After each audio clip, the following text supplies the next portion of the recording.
تو حضور نے جیسے ہی نظر ڈالی اس پر، اس کنکریوں نے کلمہ پڑھنا شروع کر دیا، لیکن چونکہ اس کے آنکھوں پر پردہ پڑا ہوا تھا، عقل و شعور سے وہ کام نہیں لے رہا تھا، تو وہ یہ کہہ کر کے کنکریوں کو پھینک دیا کہ یہ بھی مسلمان ہو گیا ہے، اور اس کو پھینک دیا، لیکن اس نے حق کو تسلیم نہیں کیا۔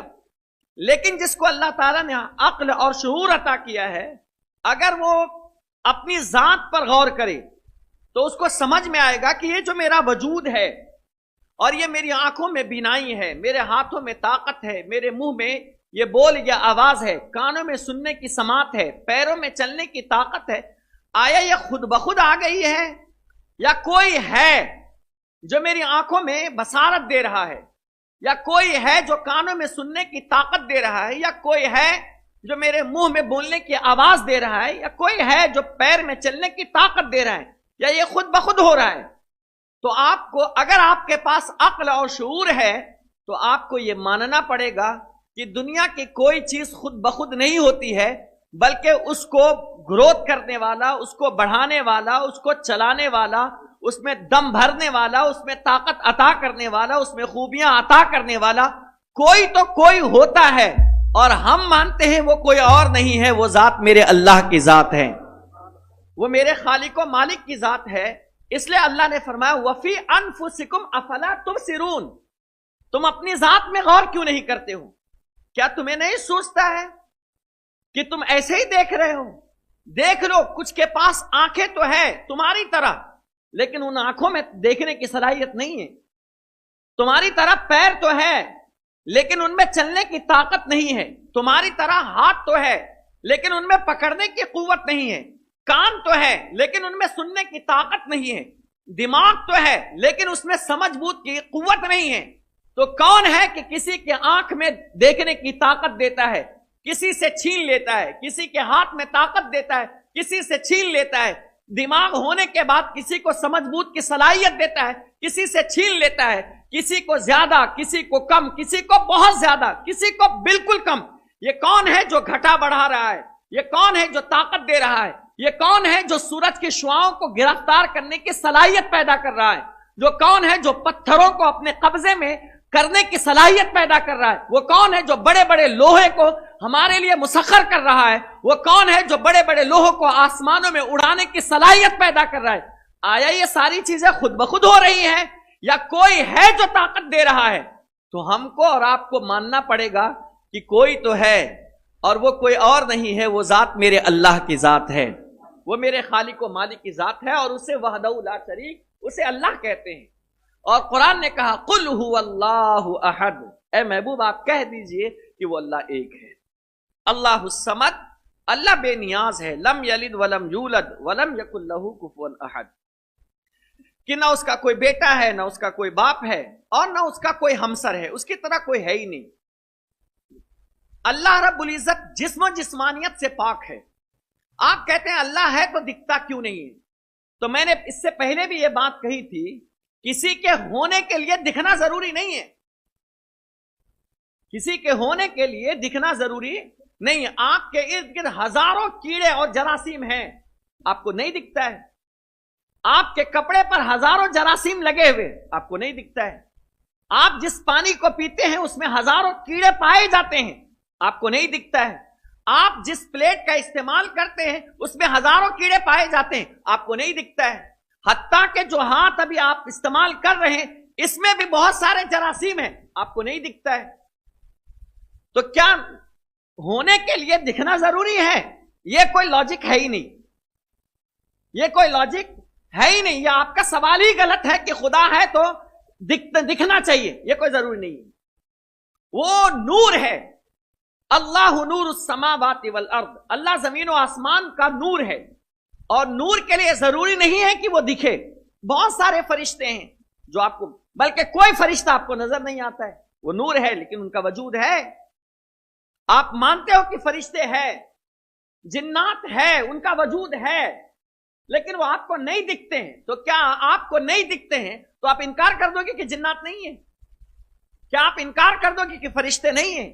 جب آپ فرشتوں کا انکار نہیں کر سکتے، جب آپ جناتوں کا انکار نہیں کر سکتے، اور دیگر مخلوقات جو ہم کو نظر نہیں آتی ہے آپ اس کا انکار نہیں کر سکتے ہیں، تو آپ خدائے وحدہ لا شریک جو دکھائی نہیں دیتا ہے آپ اس کا انکار کیسے کر سکتے ہیں؟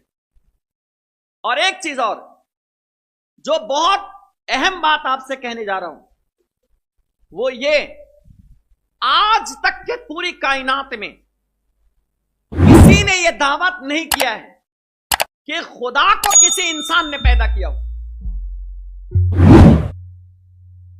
آج تک کے کسی نے یہ دعویٰ، اور کوئی کر بھی نہیں سکتا ہے کہ انسان ہو اور انسان ہو کر اس نے خدا کو پیدا کیا ہو. کوئی کر بھی نہیں سکتا ہے. اور اگر کوئی یہ دعویٰ کیونکہ خدا کا پیدا کرنے والا اگر انسان ہوگا تو اس انسان کو بھی پیدا کرنے والا کوئی انسان ہوگا نا، تو پھر وہ خدا کہاں رہا؟ خدا کا مطلب ہی ہے، مالک کا مطلب ہی ہے، خالق کا مطلب ہی ہے کہ وہ سب کو پیدا کرنے والا ہے، اس کو کوئی پیدا کرنے والا نہیں ہے. وہ سب کا خالق و مالک ہے، اس کا کوئی خالق و مالک نہیں ہے. بات آپ کو سمجھ میں آ رہی ہے؟ کسی انسان نے کسی خدا کو، کسی رب کو، کسی معبود کو پیدا نہیں کیا ہے. رب ہوتا ہی وہی ہے جو سب کو پیدا کرتا ہے، اس کو کسی نے پیدا نہیں کیا ہے. اللہ کے رسول رحمت صلی اللہ علیہ وسلم کی بارگاہ میں جب یہ سوال ہوا تھا کہ یا رسول اللہ صلی اللہ علیہ وسلم، جب ہر چیز کا خالق و مالک اللہ ہے، ہر چیز کا پیدا کرنے والا اللہ ہے، تو کوئی چیز بغیر کسی چیز کے ذریعے پیدا نہیں ہوتی، تو اللہ کو پیدا کرنے والا کون ہے؟ تو سرکار صلی اللہ علیہ وسلم نے فرمایا یہ سوال شیطان کی طرف سے ہے. اگر اس طرح کے سوالات تمہارے خیال میں آئے تو فوراً لا حول ولا قوت الا باللہ پڑھ لیا کرو، اس سے یہ شیطانی وسوسہ تمہارے درمیان سے دور ہو جائے گا. اعوذ باللہ و لا حول پڑھ لیا کرو. یہ شیطان ہمارے ذہن میں ڈالتا ہے تاکہ کسی نہ کسی طرح آپ اپنے رب کا انکار کر دیں، آپ اپنے رب کا انکار کر دیں. تو اب آئیے میں آپ کو کچھ اور دلیلیں آپ کے سامنے پیش کرتا ہوں، جس سے آپ کو پتا چلے گا کہ آج دنیا میں جو الحاد پھیل رہا ہے اور خدا کے انکار کی روش جو تیزی سے بڑھ رہی ہے، اگر ان دلائل پر مسلمان غور کرے تو وہ اپنے گناہ سے توبہ کر کے دین کی طرف، دین حنیف کی طرف، دین اسلام کی طرف جو ہے وہ پلٹ کر کے آ جائیں گے. اور کیونکہ دیکھیے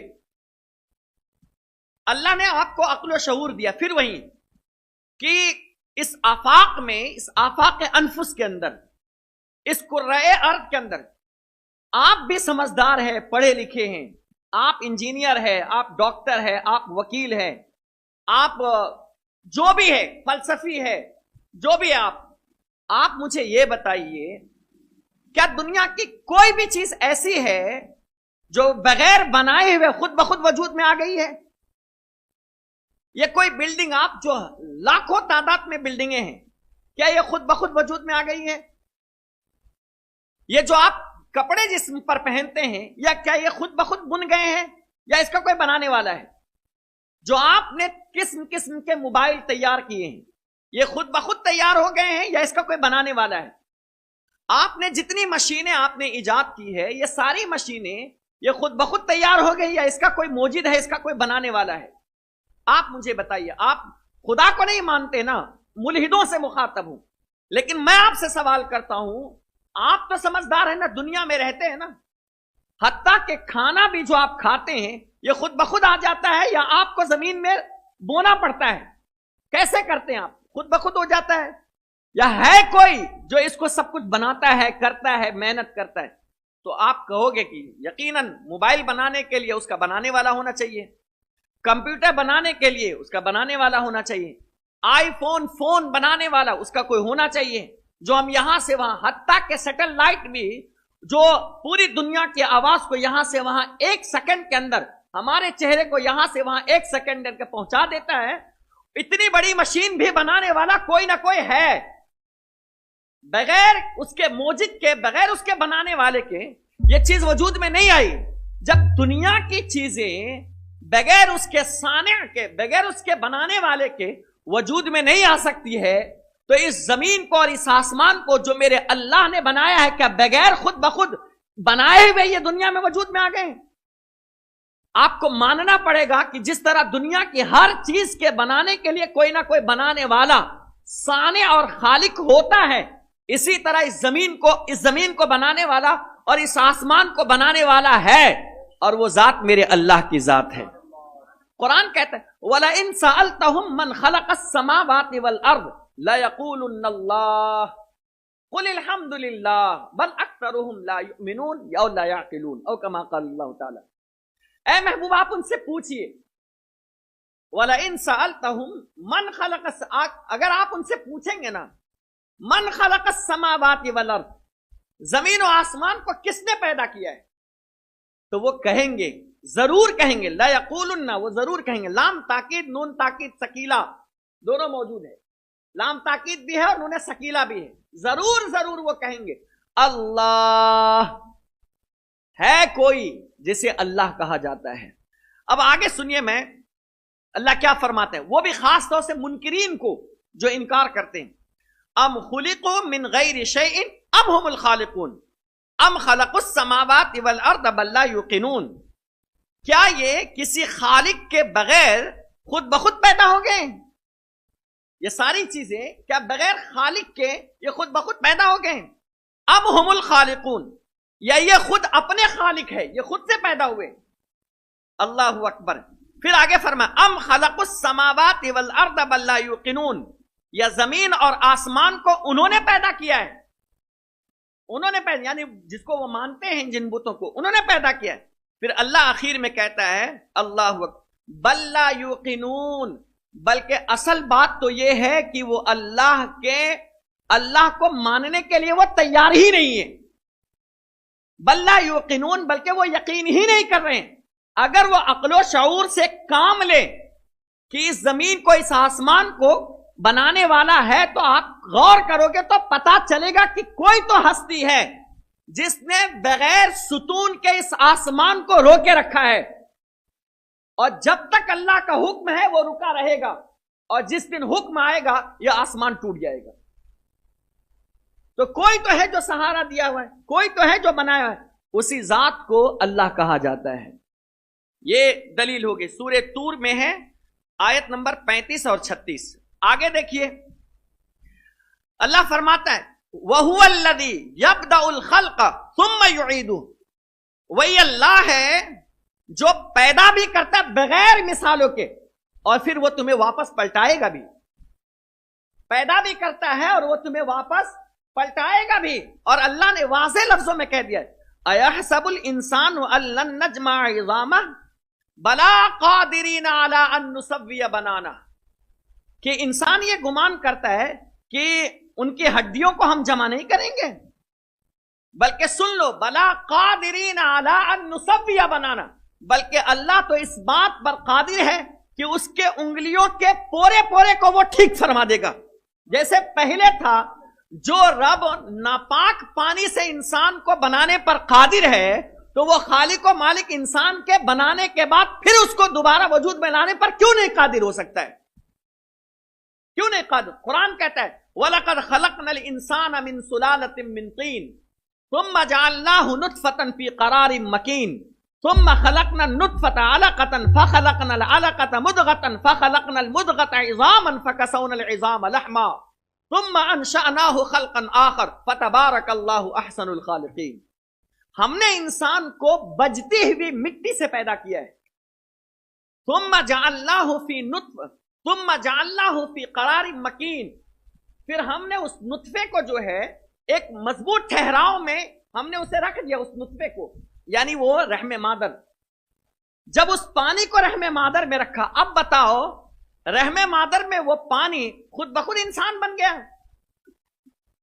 رحم مادر میں جو پانی گیا وہ خود بخود بن گیا یا ہے کوئی جو اس پیٹ کے اس جھلی کے اندر رکھ کر کے اس کے اندر سانسیں بھر رہا ہے؟ ہے کوئی جو اس پانی کو خون میں بدل رہا ہے پھر اس خون کو گوشت میں بدل رہا ہے اس گوشت کو ہڈی میں بدل رہا ہے ہڈی پر بھی گوشت چڑھا رہا ہے پھر حسین سا چہرہ دے رہا ہاتھ دے رہا آنکھیں دے رہا کان دے رہا زبان دے رہا پیر دے رہا اور دماغ دے رہا دھڑکنے والا دل عطا کر رہا اس کے اندر سانسیں بھر رہا. وہ کون ہے جو ایک چھوٹی سی جھلی کے اندر ایک خوبصورت سی صورت پیدا کر رہا ہے؟ تو وہ کوئی ذات کی کوئی اور ذات نہیں ہے وہ ذات میرے اللہ کی ذات ہے. تم میں طاقت تو لاؤ. ہے تم میں طاقت تو بتاؤ. یہ ذات میرے اللہ کی ذات ہے. اور پھر کیا کہا؟ ثم انشأناہ خلقا آخر، پھر وہ دوبارہ تمہیں پیدا کرے گا، اٹھائے گا. فتبارک اللہ احسن الخالقین، تو بڑی برکت والا ہے اللہ جو سب سے حسین پیدا کرنے والا ہے، سب سے حسین پیدا کرنے. قرآن میں اللہ نے کہا کہ کیا فرمایا؟ ام خلقوا من غیر شیء ام هم الخالقون، یہ ساری چیزیں کیا خود بخود پیدا ہو گئی یا اس کو کسی نے پیدا کیا ہے؟ تو اصل بات یہ ہے کہ وہ اس بات کو یقین ہی نہیں کرتے ہیں. اگر وہ یقین کر لیں کہ ہاں کوئی نہ کوئی ہے جو پیدا کرنے والا ہے، تو آپ پر یہ بات بالکل ظاہر ہو جائے گی، عیاں ہو جائے گی کہ وہ پیدا کرنے والی ذات کوئی اور ذات نہیں ہے، وہ ذات میرے اللہ کی ذات ہے. یہ آپ کے سامنے 3-4 آیتیں دیا ہوں. اور آیت سنیے، اللہ فرماتا ہے نحن خلقناکم فلولا تصدقون افرأیتم ما تمنون اانتم تخلقونہ ام نحن الخالقون. سبحان اللہ، ہم نے تمہیں پیدا کیا ہے. اللہ فرماتا ہے نحن خلقناکم، ہم نے تمہیں پیدا کیا ہے، پھر کیوں نہیں تصدیق کرتے ہو؟ ہم نے تمہیں بنایا ہے، میرے علاوہ کوئی نہیں ہے. حضرت اب دیکھیے خالق کے پیدا کرنے میں اور مخلوق کے پیدا کرنے میں کتنا فرق ہے. اللہ سبحانہ و تعالی نے حضرت عیسیٰ علیہ السلام کو چمگادڑ بنانے کا حکم دیا تھا. معلوم ہے آپ کو؟ یہ چمگادڑ پرندہ جو ہے اس کو پیدا کرنا، اس کو بنانے کا کام حضرت عیسیٰ نے کیا ہے. لیکن جب حضرت عیسیٰ نے اپنے ہاتھوں سے اس کو بنایا تو بنانے میں کیا ہوا پتہ ہے؟ اس کے اندر تھوڑی کمیاں رہ گئی. کمیاں یہ رہی کہ ہر انسان کے کھانے کی جگہ الگ ہوتی ہے اور پاخانے کی جگہ الگ ہوتی ہے. لیکن اس چمگادڑ کا معاملہ یہ ہے کہ اس کے کھانے کی جگہ بھی وہی ہے اور اس کے پاخانہ کی جگہ بھی وہی ہے، ایک ہی ہے.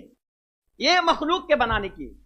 اور اللہ فرماتا ہے ہم نے جو پیدا کیا ہے اس میں کوئی کمی ہے؟ اس میں کوئی کمی ہو تو بتاؤ. اور کیا فرمو؟ والتین والزیتون وطور سینین وہذا البلد الامین. 4 قسمیں لائن سے اللہ نے یاد فرمائی. والتین انجیر کی قسم، والزیتون اور زیتون کی قسم، وطور سینین اور طور سینا کی قسم، وہذا البلد الامین